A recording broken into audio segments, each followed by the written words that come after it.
Hey everyone, welcome back to Avenue of Words. I'm so glad you're here with me today because I have to tell you about the most embarrassing thing that happened to me last week. And honestly, it's something that changed how I think about learning English forever. So picture this. I'm at this coffee shop downtown, right? And I've been studying English for like 3 years at this point. I'm feeling pretty confident, you know? I walk up to the counter and there's this really nice barista, probably around my age, and I'm thinking, okay, this is it. This is where I show off my perfect English. I order my usual, a medium latte, and then I try to make small talk because that's what native speakers do, right? So I'm like, the weather is very good today, isn't it? And she just looks at me with this confused expression. Not mean or anything, just confused. And then she goes, "Oh, are you visiting from somewhere?" My heart just sank, like completely dropped to my stomach. Here I am, thinking I sound so natural, and she immediately knows I'm not a native speaker. But here's the thing, and this is what I want to talk about today. That moment wasn't actually a failure. It was the beginning of understanding something huge about real English. You know what she said next? She said, "Your English is really good, but you sound like you're giving a presentation instead of just talking to me." And wow, that hit me hard because she was right. I was speaking textbook English, not conversation English. So today, I want to share with you everything I learned from that moment and from the weeks that followed when I started paying attention to how people actually talk. Because here's what nobody tells you about English. The way people really speak is completely different from what you learn in most classes. Let me start with something that blew my mind. You know how we learn to say, "How are you?" and then we expect people to say, "I'm fine, thank you." Well, I was at the grocery store the other day, and I heard this conversation between two women in line ahead of me. The first woman goes, "Hey, how's it going?" And the second one says, "Oh, same old, same old. Kids are driving me crazy, but what else is new?" And then the first woman laughs and says, "Tell me about it. Mine had a complete meltdown at Target yesterday. I'm still recovering." I'm standing there with my cart, just listening, and I realize this is real English. This is how people actually connect with each other. They don't say, "I'm fine, thank you." They share little pieces of their lives. They relate to each other's experiences. That's when I started what I call my English detective phase. I became obsessed with listening to real conversations everywhere. Coffee shops, buses, waiting rooms, even overhearing phone calls. And I'm not being creepy about it. I'm just paying attention to the rhythm and flow of natural speech. And you know what I discovered? People interrupt themselves all the time. They start a sentence, then switch to a completely different thought. They use filler words like and like and not because their English is bad, but because that's how human brains work when we're talking. For example, yesterday I heard this guy on the phone and he was like, "So I was thinking we could go to that new restaurant. Oh wait, didn't you say you were trying to eat healthier? Maybe we should do something else. What about that place with the salads? Actually, you know what? Let's just figure it out when we get there." In a textbook, that would be terrible English. But in real life, that's just normal conversation. That's how people think out loud, how they work through ideas together. This realization changed everything for me. I stopped trying to speak perfect English and started trying to speak natural English. And you know what happened? People started responding to me differently. Like, there was this time I was at the bank. I know, super exciting, right? And instead of saying, "Excuse me, could you please direct me to the appropriate window for account inquiries?" I just walked up to the security guard and said, "Hey, I need to do something with my account, but I have no idea where to go. This place is huge."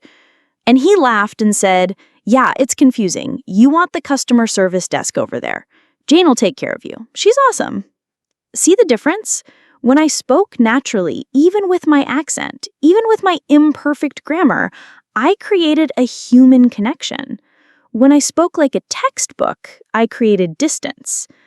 But here's where it gets interesting, and this is something I want all of you to really understand.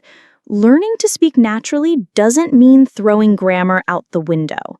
It means understanding when to use formal language and when to use casual language. I learned this lesson the hard way during a job interview last month. I was so focused on sounding casual and natural that I walked in there saying things like, "Yeah, totally, and that's awesome," to everything the interviewer said. And let me tell you, that did not go well. The interviewer was asking me about my experience with project management, and instead of giving a clear, structured answer, I was like, "Oh yeah, I've done some of that stuff. It's pretty cool, like organizing things and making sure people do what they're supposed to do." I could see her face change. She went from interested to concerned in about 2 seconds. And I realized I had swung too far in the other direction. There's a time for casual English, and there's a time for professional English. The key is knowing which one to use when. So after that interview disaster, and yes, I didn't get the job, I started paying attention to something else. I started listening to how the same people speak differently in different situations. I followed this woman's Instagram stories for a week. Don't judge me, it was for educational purposes. When she was talking to her friends, she'd be like, "OMG, you guys, I'm so done with this weather. Like, can spring please hurry up?" But when she posted a video about her work, she'd say, "I'm excited to share some insights from our latest project. The results have been really encouraging." Same person, same day, completely different language. And that's when I understood something crucial. Native speakers are constantly code switching. They adjust their language based on who they're talking to and what the situation is. This is something I never learned in any English class. We learned formal English or casual English, but nobody taught us how to read the room and choose the right level of formality. Let me give you another example. I was at my friend Sarah's birthday party last weekend. There were people from her work, her family, and her college friends all mixed together, and I watched how she talked to different groups throughout the night. With her college friends, she was like, "Dude, remember that time we totally bombed that presentation and Professor Johnson just stared at us like we were aliens?" But when her boss came over, she switched to, "Thank you so much for coming tonight. It means a lot to have colleagues who are also friends."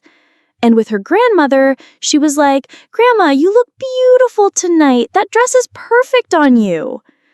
3 different versions of English, all from the same person, all completely natural and appropriate for each situation. This observation changed how I approach English learning completely. Instead of trying to memorize perfect sentences, I started collecting real phrases that people use in specific situations. I started building what I call my phrase bank, not just vocabulary words, but entire expressions that native speakers actually use. For instance, instead of learning, "I disagree with your opinion," I learned, "I see what you're saying, but I think there might be another way to look at it." Instead of "I don't understand," I learned, "Sorry, I'm not following you," or "Could you walk me through that again?" These phrases don't just communicate information, they communicate personality and relationship. They show that you're not just speaking English, you're connecting in English. But here's something that really surprised me.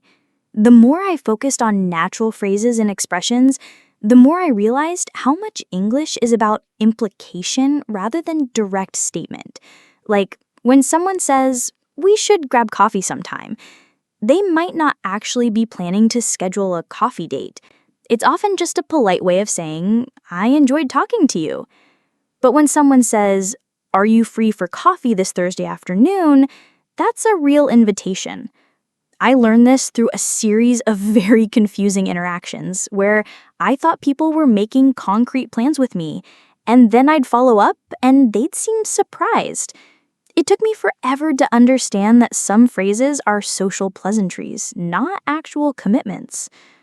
Or take the phrase, "no problem." I used to think this was just a simple response, meaning, "It's okay." But then I started noticing when people say it and when they don't. When someone thanks you for holding the door, you say, no problem. When someone thanks you for staying late to help them with an important project, you might say, of course, or happy to help, or anytime. The choice of phrase communicates different levels of effort and relationship. These subtleties are everywhere in English, and they're not really taught in traditional classes. They're learned through experience, through making mistakes, through paying attention to how language works in real social contexts.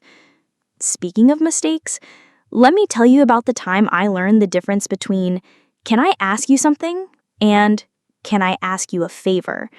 I thought they were basically the same thing. Boy, was I wrong. I was at work, and I went up to my colleague Mark and said, "Can I ask you something?" He said, "Sure." And then I launched into this request for him to cover my shift on Saturday so I could go to my cousin's wedding. And he just looked at me like I was speaking a foreign language. Later, Sarah, the same friend whose birthday party I mentioned, explained to me that "Can I ask you something?" usually means you have a question that requires information or advice. "Can I ask you a favor?" means you need someone to do something for you. It's a small difference, but it sets completely different expectations. These kinds of discoveries happen all the time when you start really listening to English as it's actually spoken. And the beautiful thing is, once you start noticing these patterns, you can't unsee them. Your ear becomes more attuned to the nuances of natural speech. But let me share something else I learned, something that might surprise you. Native speakers make mistakes all the time and nobody cares. They use incorrect grammar, they mix up words, they start sentences and then restart them completely differently. I was so worried about speaking perfectly that I was paralyzed. But then I started really listening to how native speakers actually talk, and I realized perfection isn't the goal. Communication is the goal. Connection is the goal. There's this guy in my gym, Mike, who's definitely a native speaker, born and raised here. And the other day he was telling me about his vacation, and he said, "Me and my wife went to this amazing restaurant." Now, technically that should be "my wife and I went," right? But nobody corrected him. Nobody even noticed. The focus was on his story, not his grammar. And that's when I had another breakthrough. I realized I was holding myself to a higher standard than native speakers hold themselves to. I was so focused on avoiding mistakes that I was missing the whole point of language, which is to share experiences, emotions, and ideas with other people. This doesn't mean grammar isn't important. It absolutely is. But there's a difference between grammar that helps communication and grammar that gets in the way of communication. When I'm so worried about using whom correctly that I avoid asking questions altogether, that's grammar getting in the way. Now I think of grammar as a tool, not a test. It's there to help me express myself more clearly, not to judge whether I'm worthy of speaking English. Let me tell you about a conversation that really drove this point home for me. I was at a neighborhood barbecue, one of those community events where you're supposed to meet your neighbors, but it's actually kind of awkward because you don't really know anyone. I was standing by the potato salad, trying to look casual, when this older gentleman came up to me, and he started talking about his garden, how the tomatoes were doing this year, the trouble he was having with rabbits eating his lettuce. And I'm listening, but I'm also panicking because I don't know anything about gardening, and I'm worried I won't be able to contribute to the conversation. But then he asked me where I was from originally, and when I told him, his whole face lit up. He said, "Oh, I've always wanted to visit there. What's it like?" And suddenly, I had so much to say. I told him about the mountains, the food, the way the city looks at sunset. I told him about missing certain things but loving other things about living here. And here's the thing. I made grammatical errors. I used the wrong tense a couple of times. I couldn't remember the word for a specific type of building, so I described it instead. But none of that mattered because we were connecting as human beings. He was learning about my experience, and I was sharing something meaningful. At the end of our conversation, he said, "Thank you for sharing that with me. You've made me even more excited to plan a trip there someday." And I realized this is what English is for. It's for sharing our stories, our perspectives, our humanity with each other. That conversation changed my relationship with English forever. Instead of seeing it as a subject to master, I started seeing it as a bridge to connect with people. But I want to be real with you about something. This journey hasn't been easy. There are still days when I feel frustrated with my accent, or when I can't express exactly what I mean, or when I feel like I'm on the outside of conversations because of cultural references I don't understand. Just last week, I was at my work meeting, and someone made a joke about a TV show from the 90s. Everyone laughed, and I just sat there smiling and nodding, having no idea what was funny. And for a moment, I felt that familiar pang of being the outsider, the person who doesn't quite belong. But then, I remembered something my friend Sarah told me after that birthday party I mentioned. She said, "You know, I love having you in our group because you ask questions that make us think about things differently. You notice things we take for granted." And that's when I realized something important. Being a non-native speaker isn't just about what you lack. It's also about what you bring. Your perspective, your questions, your different way of seeing things. That's valuable. That's something you contribute to every conversation. I started thinking about all the times my outsider perspective had actually enhanced conversations. Like when my coworkers were complaining about a new policy at work, and I asked, "But what problem is this policy trying to solve?" That question shifted the entire discussion from complaining to problem solving. Or when my neighbor was stressed about her teenager's behavior, and I shared how things were handled differently in my culture. It gave her a new way to think about the situation. These aren't failures of English. These are strengths of being multilingual, multicultural, and curious about the world. But let's talk about something practical. How do you actually improve your natural English conversation skills? Because understanding the theory is one thing, but applying it is another. The first thing I did was start what I call conversation shadowing. Instead of just watching English movies or TV shows for entertainment, I started paying attention to the dialogue. I'd pick scenes with casual conversation and listen to how people actually interact. For example, I noticed that when someone is telling a story, native speakers don't just wait for their turn to talk.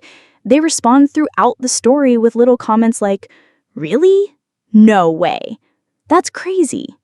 I can't believe that." These aren't interruptions. They're ways of showing engagement and encouraging the storyteller to continue. I started practicing these response patterns, and it made such a difference in my conversations. Instead of listening in silence and then responding with something formal like, "That's very interesting," I learned to be an active participant in the conversation. Another thing I discovered is the power of asking follow-up questions. Native speakers are constantly asking each other for more details, more context, more emotional information. If someone says, "I had a rough day at work," a native speaker might respond with, "Oh no, what happened?" Or, "That sucks, do you want to talk about it?" Or, "Work drama or just busy?" I used to respond to, "I had a rough day," with something like, "I'm sorry to hear that," and then wait for them to continue. But that's not how conversations flow naturally. Natural conversations are collaborative. Both people work together to explore topics and build understanding. Learning to ask good follow-up questions transformed my ability to connect with people. It showed that I was genuinely interested in their experiences, not just waiting for my turn to speak. But here's something else I learned about natural conversation. It's not just about the words. It's about reading the room, understanding context, picking up on emotional cues. There was this situation at work where a colleague seemed really stressed during a meeting. In my old approach, I might have asked directly, "Are you feeling stressed?" but I'd learned to pay attention to social cues. So instead, after the meeting, I approached her privately and said, "That seemed like a lot to handle in there. How are you feeling about everything?" The difference is subtle but important. The first question puts her on the spot and forces her to either admit stress or deny it. The second question gives her space to share as much or as little as she wants, and it acknowledges that the situation itself was challenging. These kinds of social and emotional intelligence skills are huge parts of natural English communication, but they're rarely taught in language classes. You have to learn them through observation and practice. Speaking of practice, let me tell you about something that really helped me, and this might sound weird, but hear me out. I started having conversations with myself. Not out loud in public, I'm not that brave, but in my head and sometimes at home when I was alone. I'd imagine different scenarios and practice how I might respond. What would I say if someone complimented my shirt?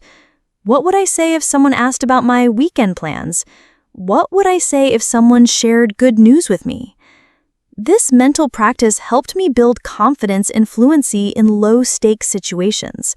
When similar scenarios came up in real life, I wasn't starting from scratch. I had already thought through how I might respond naturally. But the most important thing I learned is this: natural English conversation is as much about being yourself as it is about using the right words. People connect with authenticity, not perfection. There's this woman at my coffee shop, Maria, who's also learning English. Her grammar isn't perfect. Her pronunciation has a strong accent, but she's one of the most engaging conversationalists I know. You know why?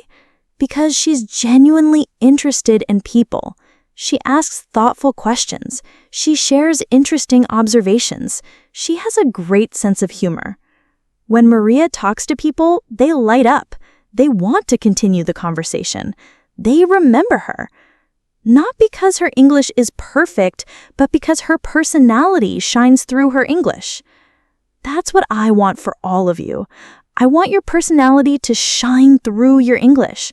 I want you to stop hiding behind perfect grammar and start sharing who you really are. And here's the beautiful thing.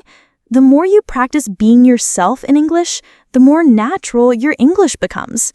It's like this positive cycle where authenticity leads to fluency and fluency leads to more confidence to be authentic. But let me be honest with you about something else.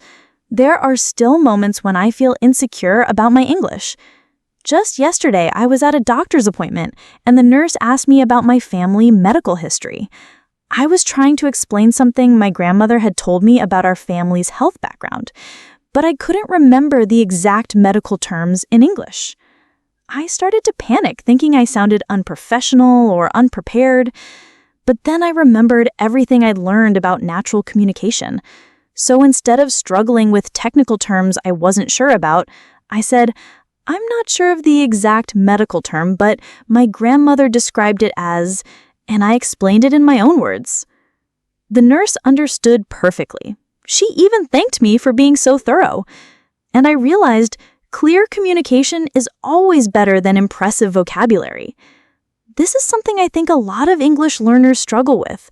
We get so focused on using advanced vocabulary or complex grammar structures that we forget the primary goal is understanding. Sometimes the simple, clear explanation is much more effective than the technically perfect but confusing one.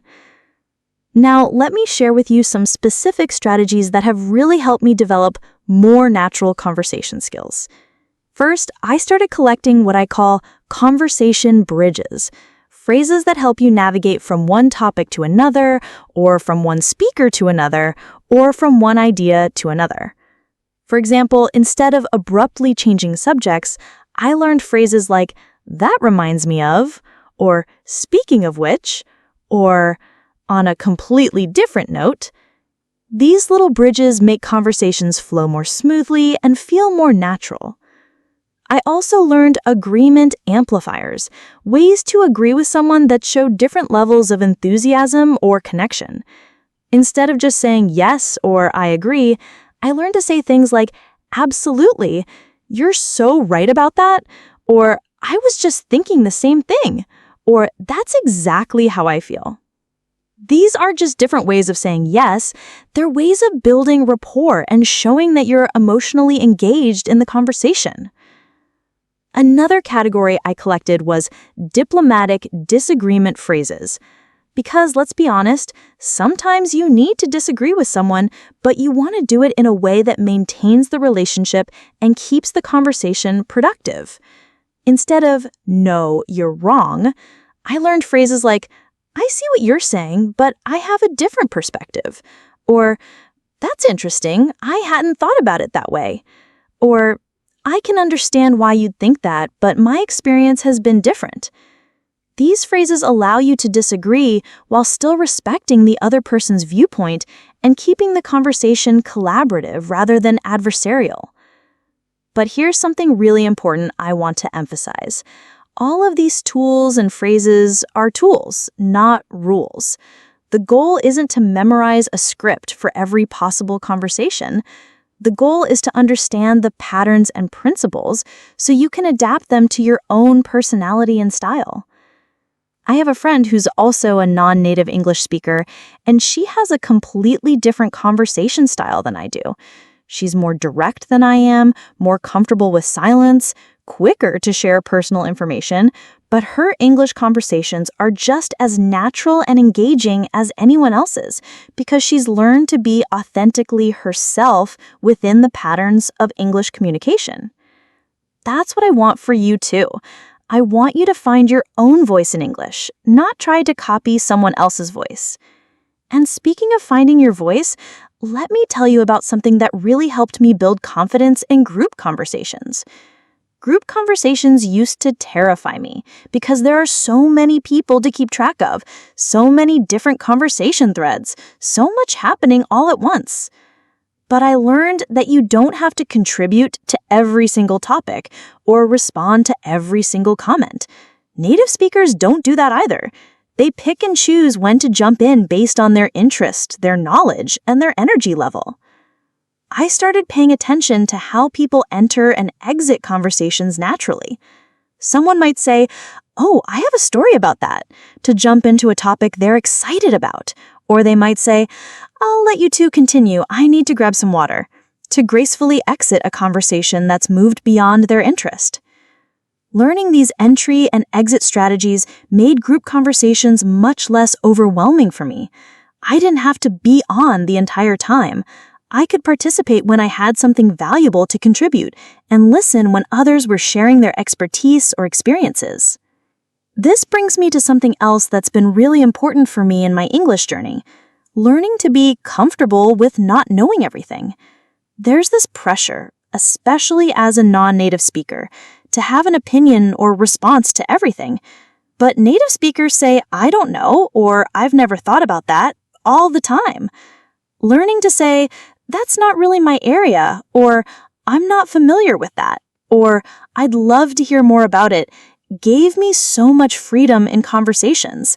It allowed me to be curious instead of defensive, to learn instead of pretending. And here's something beautiful that happens when you admit you don't know something. People love to share their knowledge and experiences.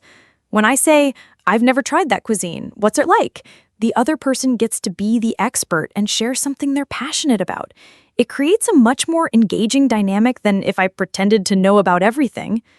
Now, let me talk about something that I think is really important, but doesn't get discussed much: the emotional side of learning to communicate naturally in a second language. There are days when I feel like I'm performing a character instead of being myself. Days when I'm so focused on how I'm saying things that I lose track of what I'm trying to communicate. Days when I hear myself speaking and think, "That doesn't sound like me at all." This is normal, and it's okay. Learning to be yourself in a second language is a process, and it takes time.